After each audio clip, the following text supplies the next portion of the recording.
Hello दोस्तों, कैसे हो आप सब। जी हाँ दोस्तों, अगर आप लोग क्लास 10th का बोर्ड पेपर देने जा रहे हो का और हिंदी का बोर्ड पेपर देने जा रहे हो तो इस वीडियो को लास्ट तक जरूर देखिएगा। ये न्यू मॉडल पेपर है, ऑफिशियल बोर्ड पेपर ने जारी किया है इसको, तो इसको तैयार करना बहुत ही इम्पोर्टेंट है। तो आप लोगों को इस वीडियो में आज हम इसका पूरा सॉल्यूशन के साथ आपको हल करके दिखाएंगे। तो दोस्तों इस वीडियो को लास्ट तक जरूर देखिएगा। आइए देखते हैं। इसमें आप लोग देख सकते हो, पहले क्लास 10th का जो है मॉडल पेपर 2023-24 का विषय है हिंदी, खंड जो है आ, इसके बाद आएगा बा, तो उसको याद रखिएगा। अभी बा आने वाला है इसके नीचे। और यहाँ पे आपको समय अवधि मिलता है, समय दिया है 3 घंटे 15 मिनट। 15 मिनट आपको निर्देश दिया जाएगा पढ़ने के लिए। जो है निर्देश इतने सारे दिए हैं, वीडियो पॉज करके आप लोग पढ़ सकते हो। और यहाँ पे जो पूर्णांक है वो है 70 नंबर का, आप देख सकते हो 70 नंबर का पूर्णांक है और 30 नंबर आपको स्कूल से मिलेगा। तो 70 का पूर्णांक और 30 आपको स्कूल पे, तो मिलाकर हो जाएंगे आपको 100 नंबर। 100 नंबर से आप लोग लगभग 95 तो लेकर ही आओगे। ठीक है, तो आइए देखते हैं कौन कौन से क्वेश्चन है, कौन कौन से नहीं, कौन कौन से करने हैं, कौन कौन से नहीं करने हैं और कितने नंबर के आते हैं। तो इस वीडियो को लास्ट तक जोड़ दिखेगा और कैसे कैसे क्या होता है पूरा सोल्यूशन के साथ बताने वाले हैं। तो आइए, आप लोग यहाँ पे आपको देख सकते हो निर्देश 15 मिनट पढ़ने के लिए मिलेगा, तो आप लोग इसको पढ़ लीजिएगा निर्देश अच्छे से। उसके बाद कॉपी स्टार्ट कीजिएगा। अभी मैं करा नहीं रहा हूँ, वीडियो पॉज करके आप लोग पढ़ सकते हो इसको। अब आइए हम चलते हैं खंड आ, वो है बहुविकल्पीय प्रश्न। खंड आ में आपको बहुविकल्पीय प्रश्न मिल जाएंगे देखने के लिए। पूर्णांक है वो है 20 नंबर का। इसमें आप लोग 20 ये हो जाएगा प्लस 50 नंबर लिखने के लिए आएगा, ये ओएमआर गोला करने के लिए आएगा, ओएमआर सीट पर भरने के लिए। तो आइए पहला शुरू करते हैं। पहला प्रश्न है, बाबू गुलाब राय किस युग के लेखक हैं। ए हमारा ऑप्शन दिया है भारतेंदु युग के, बी दिया है द्विवेदी युग के, सी दिया है शुक्ल युग के और डी दिए है शुक्लांतर युग का। तो आपका इसमें सही आंसर हो जाएगा वो है डी, शुक्लोत्तर युग के। दूसरा दिया है चिंतामणि किस विधा की रचना है। चिंतामणि किस विधा की रचना है। ए दिया है निबंध, बी दिया है कविता, सी दिया है नाटक, डी दिया है कहानी। है निबंध विधा की रचना है। और चिंतामणि किसकी रचना है अगर ये पूछ लेता है तो आप लोग लिखेंगे आचार्य रामचंद्र शुक्ल जी का रचना है चिंतामणि। ठीक है, अब आप लोगों को तीसरा क्वेश्चन है, गबन किसकी रचना है। जो गबन है वो किसकी रचना है। ए दिया है मुंशी प्रेमचंद्र, बी दिया है जयशंकर प्रसाद, सी दिया है निराला और डी दिया है हरिकृष्ण प्रेमी। वो है ए। और गबन कौन कौन सी रचना है अगर इस तरह से पूछा जाएगा तो आप लोग बताना है इसको उपन्यास। अब आपको पांचवा क्वेश्चन मिल जाता है, पांचवा नंबर मिल जाता है, नीड़ का निर्माण फिर किस विधा की रचना है। आपको पहला मिल जाएगा जीवनी, दूसरा मिल जाएगा आत्मकथा, तीसरा दिया गया है साक्षात्कार भेंट वार्ता और सी दिया है रेखा चित्र। तो इसमें सही आंसर हो जाएगा आपका आत्मकथा। और इसकी रचना नीड़ का निर्माण फिर ये किसकी रचना है अगर ये पूछ लेता है आपको क्वेश्चन में तो इसमें लिखना है हरिवंश राय बच्चन जी का ये रचना है। ठीक, उम्मीद है आपको ये समझ में आ गया होगा। अब हम छठवें क्वेश्चन की तरफ चलते हैं। जो हमारा छठवां क्वेश्चन है, प्रिय प्रवास किस युग की रचना है। प्रिय प्रवास किस युग की रचना है। ए दिया है द्विवेदी युग के, बी दिया है भारतेंदु युग के, सी दिया है प्रगतिवादी युग के और सी दिया है छायावादी युग के। तो आपका सही आंसर हो जाएगा वो है द्विवेदी युग के रचना है। ठीक, अब सातवां आपको मिल जाएगा क्वेश्चन। सातवां है, मधुशाला किसकी रचना है। मधुशाला जो है वो किसकी रचना है। ए दिया है रामधारी सिंह दिनकर का, बी दिया है हरिओध का और सी दिया है हरिवंश राय बच्चन का, डी दिया है सुमित्रानंदन पंत का। तो कौन सा सही है इसमें फटाफट से बताओ। सातवां में हो जाएगा आपको हरिवंश राय बच्चन जी का। मधुशाला रचना जो है वो हरिवंश राय बच्चन जी का है, इसको याद रखेंगे। ठीक है, अब आपको आठवां क्वेश्चन मिल जाता है, आठवां नंबर प्रश्न मिल जाएगा भारत भारती किसकी रचना है। भारत भारती किसकी रचना है। पहले ए दिया है सियाराम शरण गुप्त का, सियाराम शरण गुप्त का, बी दिया है मैथिली शरण गुप्त का और डी दिया है जयशंकर प्रसाद का और डी दिया है महादेवी वर्मा का। तो इसमें कौन सा हो जाएगा भारत भारती। बहुत ही आसान क्वेश्चन है ये, बहुत ही हलवा क्वेश्चन आया है। तो ये हो जाएगा आपको मैथिली शरण गुप्त जी का रचना है। ठीक है, इसका सही आंसर ये याद रखेंगे। अब आते हैं, बढ़ते हैं 9वें क्वेश्चन की ओर। आधुनिक काल कब से कब तक है। आधुनिक काल जो है वो कब से कब तक का है। ऑप्शन में दिया है 1883 से अब तक और बी दिया है, बी वाला ऑप्शन दिया है 1683 से 1883 ईस्वी तक और सी दिया है 1918 से 1936 ईस्वी तक, और डी दिया है 1936 से 1983 ईस्वी तक। तो इसका करेक्ट आंसर कौन हो जाएगा? ए, यानी आधुनिक काल जो है वो 1883 से लेकर स्टार्ट हो गया है और अभी तक चल रहा है। प्रेजेंट टाइम पे जितने आप लोग वीडियो देख रहे हो अभी तक ये आधुनिक काल में है, इसमें कंफ्यूज मत होइएगा। जहाँ पे अब तक मिल जाए और 1883, बस यही एक याद करना है, 1883 और अब तक, ठीक है, ये आधुनिक काल आपका कंफर्म हो जाएगा। अब यहाँ पे 10वां नंबर है, मोतीराम किस युग के कवि हैं? ए दिया है आधुनिक काल, बी दिया है आदिकाल, सी दिया है भक्ति काल, डी दिया है रीतिकाल। तो इसका सही आंसर जो हो जाएगा आप लोगों को रीतिकाल जो है ये में सही है, रीतिकाल। 11 नंबर है हमारा, हास्य रस का अस्थाई भाव। हास्य रस का अस्थाई भाव बहुत ही हलवा क्वेश्चन है, बहुत ही आसान क्वेश्चन। ऑप्शन में दिया है शोक, बी दिया है रीत, सी दिया है हास्य और डी दिया है निर्वेद। तो कौन सा ऑप्शन सही है इसमें आप लोग इसको कमेंट बॉक्स में जरूर बताना। इसको मैं छोड़ दे रहा हूँ क्योंकि बहुत ही आसान क्वेश्चन है ये। 11 नंबर, 1 नंबर आपको देखा जाएगा, बहुत ही आसान सा क्वेश्चन है। तो इसको आप लोग कमेंट बॉक्स में जरूर बता के जाना, बहुत ही लगभग सभी को पता होगा। अगर नहीं पता होगा तो मैं कमेंट बॉक्स में इसका आंसर पिन कर दूंगा, ठीक है, वहां से आप लोग जाकर देख लेना जिसको नहीं पता होगा। बहुत ही आसान क्वेश्चन है तो इसलिए मैं इसको नहीं करा रहा हूँ, ठीक, इसको देख लेना आप लोग, बहुत ही आसान क्वेश्चन है। अब आप लोगों को 12 नंबर हो जाएगा। 12 नंबर क्वेश्चन आपको मिलेगा, सोवत ओढ़े पीठ पथ श्याम सलोने गात, मानो नीलमणि शैल पर आतप प्रियो प्रकाश। उपरोक्त पंक्तियों में कौन सा अलंकार है? मतलब इसमें इस पंक्तियों में जो दोनों लाइन है इसमें कौन सा अलंकार है?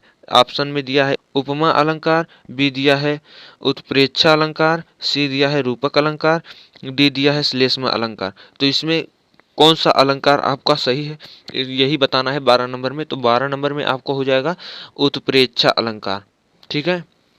सोवत ओढ़े पीठ पथ श्याम सलोने गात, इसमें हो जाएगा उत्प्रेक्षा अलंकार, ये आप लोग याद रखेंगे। अब आप 13 प्रश्न है, 13 नंबर प्रश्न है, रोला छंद में कुल कितने चरण है? रोला छंद में कुल कितने चरण है? पहला दिया है 3, दूसरा दिया है 2, तीसरा दिया है 4 और डी दिया है 5। तो इसका सही आंसर कौन सा हो जाएगा?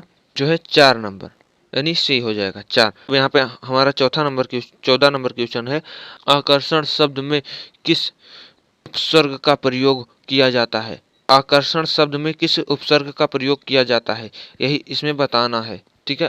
ऑप्शन में दिया है बी दिया है मान, सी दिया है अक, डी दिया है आ। तो इसमें आप लोग साफ साफ दिखाई दे रहा है आप लोगों को, आकर्षण में आ, तो आ लगा देंगे, हमारा डी इसमें सही हो जाएगा। अब यहाँ पे 15वां नंबर है, यहाँ पे आपको 15वां नंबर मिल जाता है, रचना के आधार पर वाक्य में कितने भेद हैं? रचना के आधार पर यहाँ पे पूछा है, आप लोग ध्यान रखिएगा, कहीं कंफ्यूजन मत होइएगा। ए दिया है 2, बी दिया है 5, सी दिया है 6 और डी दिया है 3। तो इसका सही आंसर हो जाएगा 15 का हो जाएगा डी, यानी 3 भेद हैं, ठीक है। कुल मिलाकर रचना के आधार पर 3 भेद है, इसको याद रखेंगे। अब यहाँ पे 16 नंबर क्वेश्चन हो जाएगा, पीताम्बर में कौन सा समास है? पीताम्बर में कौन सा समास है?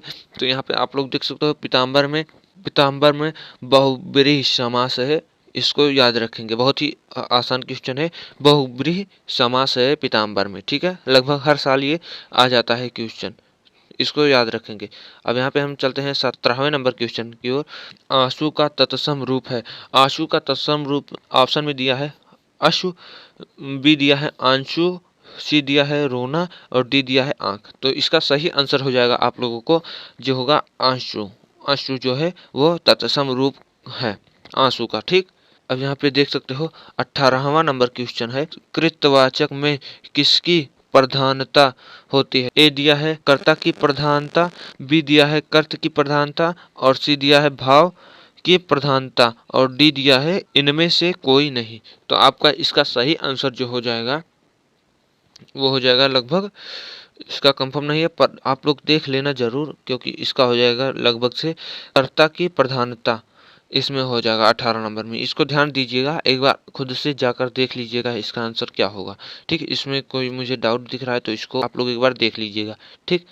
चलो इसको छोड़ते हैं। 19वां नंबर, इसको नहीं कराने वाले हैं, आप लोग देख लीजिएगा अपने आप, अपना देख लीजिएगा इसको 19 नंबर। और 20 नंबर जो है वो है निम्नलिखित में से सर्वनाम है। निम्नलिखित में से सर्वनाम क्या हो सकता है? मनुष्य, बचपन, वाह, इनमें से कोई नहीं। तो वह होता है वाह। ठीक है, वाह मतलब होता है। जैसे इंग्लिश में लिखेंगे तो हो जाएगा ही, सी, कई सारे वर्ड हैं। तो ठीक है, इसको आप लोग कर लीजिएगा। हो गया आपको यहाँ इधर से 20 नंबर आपको कंफर्म हो जाएगा, जिनमें से मैंने 18 तो कंफर्म करा दिया है, जैसे कि 19 नहीं कराया है और 18 नहीं कराया है। तो इसको आप लोग करना, जरूर करना, इसको छोड़ना मत, 2 नंबर बहुत होते हैं। अब यहाँ पे आप लोग देख सकते हो वर्णनात्मक प्रश्न खंड आ गया है बा, पूर्णांक दिया है 15 नंबर का। ठीक है, अब यहाँ पे पहला प्रश्न दिया है खंड बा का, लिखा है निम्नलिखित गद्यांश पर आधारित 3 प्रश्नों के उत्तर दीजिए। यहाँ पे 3 प्रश्न के उत्तर दीजिए, यहाँ पे लिखा गया है। और सबसे बड़ी बात, सबसे अच्छी बात इसमें दिया गया है अथवा करके, अथवा करके दिया गया है। तो आप लोग देख सकते हो इसमें अथवा करके मिल जाएगा आपको, चाहे तो ये कर कीजिएगा और चाहे तो ये कीजिएगा। इसमें आप लोग देख सकते हो पहला क्वेश्चन क्या है, इसको स्क्रीनशॉट करके रख सकते हो। आप लोग पढ़िएगा और इसको आंसर दीजिएगा। पहला क्वेश्चन क्या हो जाता है आप लोगों को? पहला क्वेश्चन हो जाता है उपयुक्त गद्यांश में संदर्भ लिखिए। जब आप ये पैराग्राफ पढ़ेंगे कि यह कोई बात नहीं है कि एक स्वभाव और रुचि के लोग ही मित्रता हो सकती है, तो ये आपको सिंपल दिखाई दे रहा है किसकी रचना है, किस पाठ से लिया गया है? मित्रता नामक पाठ से लिया गया है। तो आप लोग इसको देख सकते हो, बहुत ही आसान क्वेश्चन है। तो पहला दिया है हमारा उपयुक्त गद्यांश में संदर्भ लिखना है, इसको आप लोग देख लीजिएगा। और दूसरा दिया है गद्यांश के रेखांकित अंश की व्याख्या कीजिए। मतलब जो ये अंडरलाइन किया गया है यहाँ से लेके यहाँ तक की इसको व्याख्या करना है आपको। ठीक है, और आपको तीसरा मतलब हो जाएगा, तीसरा हो जाएगा लेखक के अनुसार समाज में विभिन्नताएं देखकर लोग एक दूसरे को की ओर क्यों आकर्षित होते हैं। मतलब इसका आंसर हो जाएगा, बहुत ही मैंने पढ़ा था, बहुत ही आसान हो जाएगा। मतलब जो गुण हमारे में नहीं होती तो हम उस गुण को अपने मित्र में देखना चाहते हैं, इसलिए हमें आकर्षण होता है। ठीक, तो बस यही है, इसको लंबा करके लिख देना तीसरा नंबर में। अब यहाँ पे अथवा में दिया गया है, अथवा भी इसी तरह से लिख सकते हैं। अथवा में भी 3 क्वेश्चन आपको देखने को मिल जाएगा। अथवा में उपयुक्त गद्यांश में संदर्भ लिखिए और गद्यांश रेखांकित अंश का भाषा स्पष्ट कीजिए। मतलब यहाँ तक आपको रेखांकित अंश का भाषा स्पष्ट करना है। और तीसरा में दिया है ममता द्वारा किस कार्य को ईश्वर की इच्छा के विरुद्ध बताया गया। तो आप लोग इसको पढ़ेंगे तो इसमें अगर इस पैराग्राफ को आप पूरा पढ़ेंगे तो आपको मिल जाएगा आंसर इसका। तो आई होप इसको कर लीजिएगा आप लोग। अब जब बढ़ते हैं अगली क्वेश्चन की ओर, दूसरा क्वेश्चन देख सकते हो। दूसरा क्वेश्चन है दिए गए गद्यांश पर आधारित 3 प्रश्नों के उत्तर दीजिए। पहला क्वेश्चन क्या दिया गया है, इसको क्वेश्चन को देख लेते हैं। पहला क्वेश्चन है उपयुक्त गद्यांश का संदर्भ लिखिए। मतलब जो ये दिया गया है चौपाई, तो इसका गद्यांश जो ये चौपाई दिया है इसका संदर्भ लिखना है। और दूसरा दिया है रेखांकित अंश का व्याख्या कीजिए। मतलब ये और ये, मतलब दूसरा और तीसरा लाइन इसका व्याख्या करना है।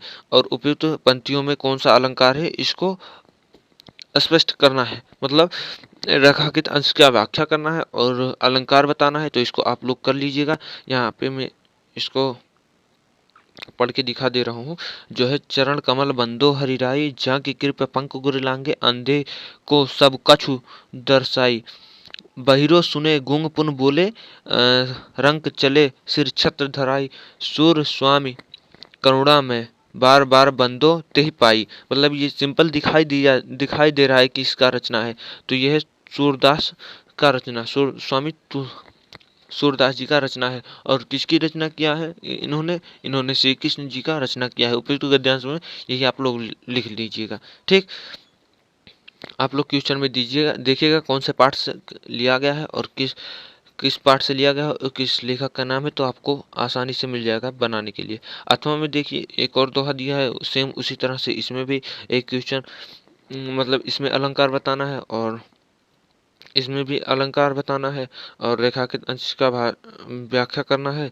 और फिर उपयुक्त गद्यांश का संदर्भ लिखिए। बस वही सेम दिया गया है। तो आप चाहे इसको कर लीजिएगा, चाहे इसको आसानी से आप लोग कर लीजिएगा।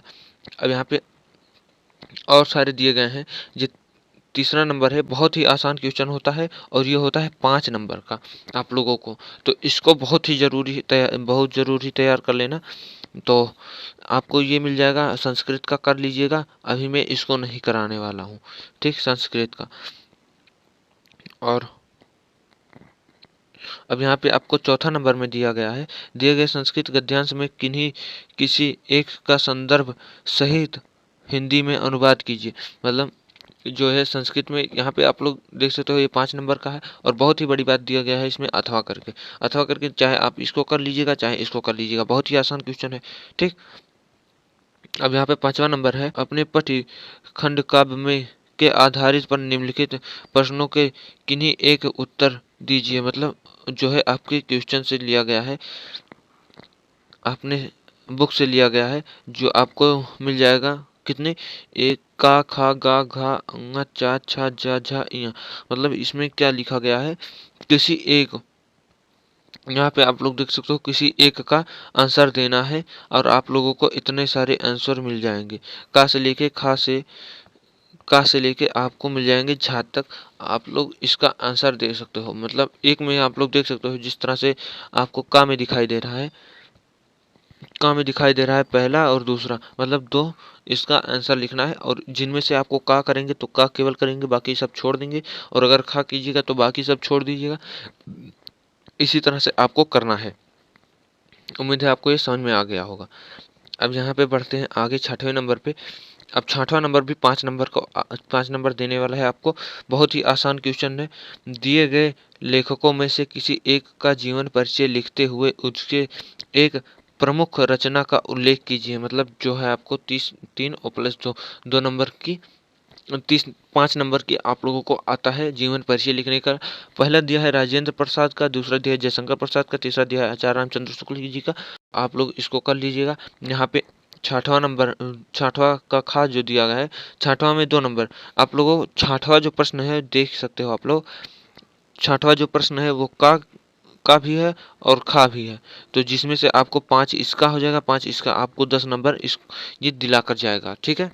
तो इसलिए इसको तैयार कर लीजिएगा। और इसको तैयार करने के लिए इसका मैंने हर वीडियो करा रखा है, जैसे डॉक्टर राजेंद्र प्रसाद जी का जीवन परिचय कराया है, जयशंकर प्रसाद जी का, आचार्य रामचंद्र शुक्ल जी का, स्वामी तुलसीदास जी का कराया है, सुमित्रानंद पंत जी का कराया है, और महाकवि सूरदास जी का भी करा रखा है। तो दोस्तों जाओ और डिस्क्रिप्शन में इसका लिंक है। अभी इस वीडियो को खत्म होने के बाद में आप लोग जाकर इसका इनमें से किसी 2 का जीवन परिचय तैयार कर लेना, पहले गद्य में, दूसरा गद्य में और काव्य में, दोनों में कर लेना एक एक तैयार। कंफर्म है वही आ जाएगा, जो आप लोग तैयार करोगे वही आएगा, कंफर्म है। इसी तीनों में से किसी एक का तो आ ही जाएगा, ठीक है। तो आप लोग कर लेना तैयार। अब यहाँ पे 7वां नंबर क्वेश्चन है, अपनी पाठ्य पुस्तक में से कोई एक श्लोक लिखिए जो इस प्रश्न पत्र में ना आया हो, ठीक है। आप कोई सा भी एक तैयार कर लेना, जो प्रश्न पत्र में, जो पेपर में ना पूछा गया हो, उसी में आपको प्रश्न एक श्लोक लिखना है। मतलब इसका सिंपल क्वेश्चन है कि एक श्लोक लिखना है जो आपकी पेपर में ना आया हो, बोर्ड के पेपर में। अब 8वां नंबर दिया गया है, निम्नलिखित में से किसी एक किन्हीं 2 प्रश्नों का उत्तर संस्कृत में लिखिए। तो आप लोग लिख लीजिएगा तैयार करके। आप लोग देख सकते हो जो है पहला में क्या है, 1 2 3 4, मतलब 4 क्वेश्चन आप लोग दिया है, जिनमें से आप लोगों को 2 करना है, आसानी से कर ले जाओगे। और 2 नंबर का ये भी आता है और 2 नंबर का श्लोक भी आएगा, ठीक है। तो इसको कर लीजिएगा तैयार, बहुत ही इम्पोर्टेंट क्वेश्चन हो जाता है बोर्ड पेपर की ओर से। और अब हम 9वां क्वेश्चन की ओर पढ़ते हैं। 9वां क्वेश्चन है जो हमारा, वो है निम्नलिखित में से किसी एक विषय पर निबंध लिखिए। पहला दिया है पर्यावरण संरक्षण के उपाय, दूसरा दिया है आतंकवाद कारण एवं निवारण, और तीसरा दिया है जनसंख्या लाभ हानि, और चौथा दिया है नारी सशक्तिकरण। ये तो भैया बार बार पूछा जाता है, लगभग हर बोर्ड पेपर में आता है ये नारी सशक्तिकरण। तो आप लोग इसको कर लेना।